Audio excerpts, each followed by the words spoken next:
એક ચારણ પરંપરા એવી છે, આ થોડી ગંભીર બાબત છે કે ચારણ એના મિજાજથી અલગ રહીને જીવી શકે નથી. અંદરનું ચારણપણું જે છે એ બધી વાતની હા ન પાડે, બધી વાતની અંદરથી હા ન આવે. તો જ્યાં આપણને એમ થાય કે આને બિરદાવવા જેવો છે તો આપણે બહુ ખુલ્લા મનથી એને બિરદાવીએ, એને બહુ હૃદયથી બિરદાવીએ, કારણ કે આપણું કામ છે ચારણ કીર્તિ પ્રસારણ. ચારણ મંડળ દેવ સભા કા, સબકો કાર્ય સુધારણ ચારણ.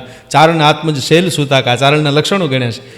ચારણ ધારણ નીતિ સદાઉર, ચારણ મેં ગુણ શ્રેષ્ઠ ક્ષમા કા, તો ચારણ પિંગલ શાસ્ત્ર પડે અરુ, ચારણ બોલ અડોલ સુતાકા. એટલે કોઈ ગુણવાન માણસના ગુણની વાત કરવામાં આપણને બહુ વાંધો નથી, પણ જેનામાં ગુણ નથી તો એની વાત આપણે એની અપકીર્તિ નો ગાઈએ, પણ મૂંગા તો રહીએ, એના માટે બહુ બોલીએ નહીં. એ કદાચ વ્યક્તિ વિશેષ ન હોય પણ એ સંદર્ભ વિશેષ વાત હોય, ગુણ વિશેષ વાત હોય, એ વ્યક્તિના કોઈ પ્રશંસામાં નહીં પણ એના ગુણની પ્રશંસામાં હોય. ગુણની જ અહીંયા પ્રશંસા જે થાય છે ગુણ, એમાં બે વાત છે. તો પ્રશંસા એક એવો વિષય છે કે આપણે કોઈની પ્રશંસા કરીએ ને ત્યારે એનામાં ગુણ હોય એટલે આપણે એની પ્રશંસા કરીએ, અને બીજો એક વિષય એ છે કે આપણે એની પ્રશંસા કરી છે એટલે હવે એને એ ગુણ કેળવ્યા વગર છૂટકો નહીં, એ સદગુણને એને ટકાવી પણ રાખવાનો છે.